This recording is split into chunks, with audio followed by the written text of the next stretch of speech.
Lost in the tunnels of Krakow, an engineer's unplanned adventure. In the heart of Krakow, beneath the bustling streets and vibrant squares, lies a hidden world of tunnels and forgotten paths. What started as a simple day of sightseeing turned into one of the most unexpected and thrilling adventures of my life.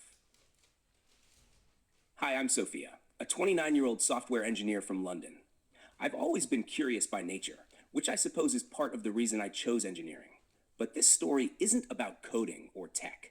It's about how I accidentally got lost beneath one of Europe's most beautiful cities.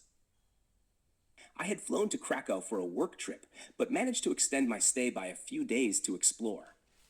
The plan was simple: visit Wawel Castle, walk through Old Town, and maybe catch some live music in the square. But curiosity has a funny way of reshaping plans. It all started on a cloudy afternoon when I stumbled upon the entrance to the Rynek Underground Museum. I'd read about it briefly: a network of tunnels beneath Krakow's Old Town Square holding remnants of medieval trade routes and hidden chambers. I bought a ticket, expecting a short tour, and followed the guide down ancient stone steps. The museum was dimly lit, with artifacts displayed behind glass, but something about the dark corners of the tunnels intrigued me. After the tour ended, I lingered a bit, snapping photos of the stone walls and carvings. That's when I noticed a small path, partially roped off. Now, I know what you're thinking. Why would I step over that rope? But I couldn't help it. The tunnel whispered of something more. I ducked under and started walking, the sound of my footsteps echoing. The deeper I went, the quieter everything became. I remember pausing to take a photo when I realized I had no idea where I was. At first, I wasn't worried. I figured I'd retrace my steps, but after a few turns, every path looked the same: cold stone, narrow archways, and flickering lights that seemed too far apart. That's when I saw it: an old wooden door, partially open, leading to an even darker section of the tunnel. Against better judgment, I stepped inside. The space felt untouched for years. Dust clung to the air, and the faint sound of dripping water echoed.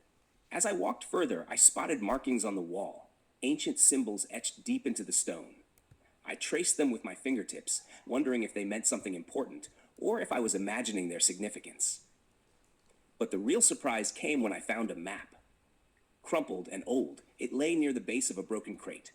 The map was marked with red ink, showing routes that didn't seem to match the museum layout.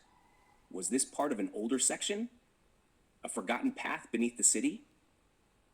I took the map and kept walking. At this point, the idea of finding my way back became less important. I was too curious. After following the map's directions, I found myself in a larger chamber, a forgotten space beneath the city.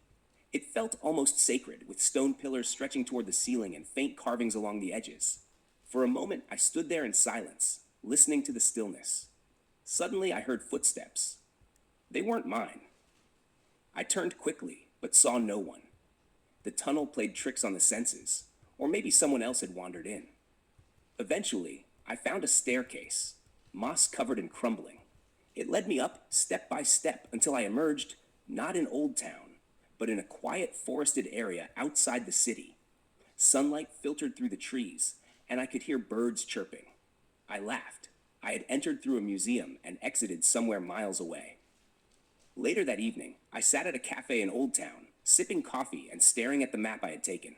Part of me wondered if I should have left it there, but part of me knew this wasn't the end. The tunnels of Krakow still held secrets, and maybe one day I'd return to uncover more. Travel teaches us that the best experiences often aren't planned. Sometimes, the most memorable adventures happen when we step away from the guided path and let the unknown lead us.